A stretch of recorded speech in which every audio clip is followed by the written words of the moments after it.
A Half-Awake Dream and What It Revealed Part 2 Number 1668, the 3rd of June 2026. Gerald C. EclaireMD Foundation. Category: Philosophical Summary. Direction versus metrics. Another aspect of the dream also felt familiar. Maybe there are other people who approach problems in the same cross-disciplinary way that I do. If such people exist, they are probably lonely because very few people around them fully understand how they think.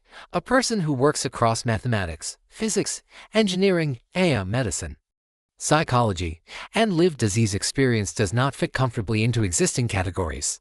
A silo style. Specialists understand their specialties. Institutions understand their departments. People who move between disciplines often find themselves standing somewhat outside the established human structure. I have seen similar patterns throughout my business career as well.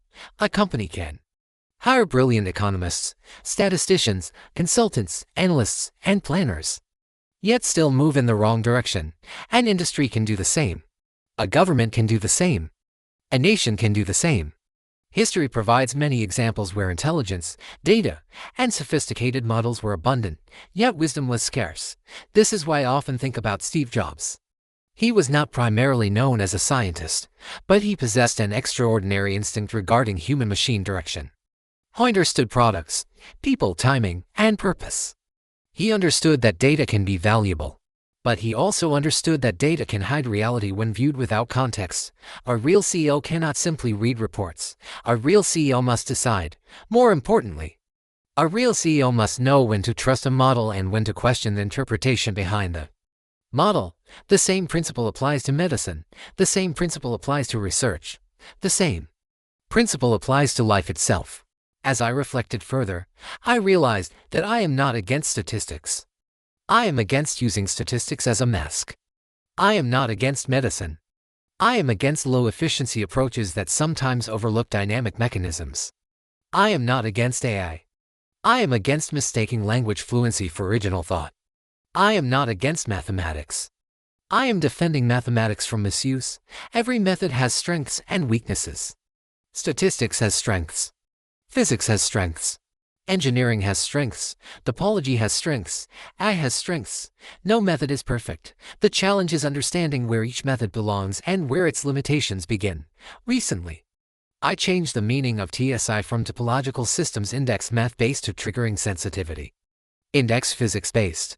The reason was simple. The equation itself was never truly topological. The topology belonged elsewhere. Once I separated those ideas, the framework became cleaner. That experience reminded me of a broader principle. Clarity improves when each tool performs the task it was designed to perform. Confusion arises when one tool is expected to explain everything. The central lesson: as the dream gradually came to an end, I found myself arriving at what may be its central message. Tools do not save systems. Truthful interpretation saves systems. Equations by themselves do not create wisdom. Wisdom emerges when accurate observations are interpreted correctly and implemented effectively. Data does not automatically produce healing. Mechanism-based action produces healing. Perhaps this explains why I have continued writing medical research papers for so many years. I do not claim to know everything, nor do I claim to have all the answers. However, through my own body, my own data, my own observations, and my cross-disciplinary training, I have occasionally discovered signals that conventional approaches tend to overlook. At least, they have worked for me. My mission is not to defeat statistics, medicine, AI, or any other discipline. My mission is simply to find whatever signal I can find within the noise and communicate it honestly. When I finally woke up, one conclusion remained with me. It was not a new conclusion. In many ways, it has guided much of my life. Find the signal, remove the noise, interpret honestly. Act correctly. Epilogue: after reflecting on this dream, I do not believe it was random. Instead, it felt like my mind compressing decades of observations into a single symbolic story. Over the course of my life, I spent more than 30 years in predicts, technology, AI, semiconductors, and corporate leadership, followed by 9 years studying psychology and 17 years studying medicine and conducting research. More recently, I have spent nearly a year recovering from a stroke while observing my own biomedical system in extraordinary detail. Together, these experiences have given me a unique perspective on how complex systems behave, whether they are companies, economies, technologies, or human bodies. Looking back, I do not think the dream was really about conflict. Rather, it was about direction. The CEO in my dream, whose concern was not profit. His concern was that the organization was moving in the wrong direction. Throughout my career, I have repeatedly asked the same question: where is the system heading? What mechanism is driving it? And what will happen if the current trajectory continues? This phenomenon is not limited to medicine. Over the years, I have observed similar patterns in many industries.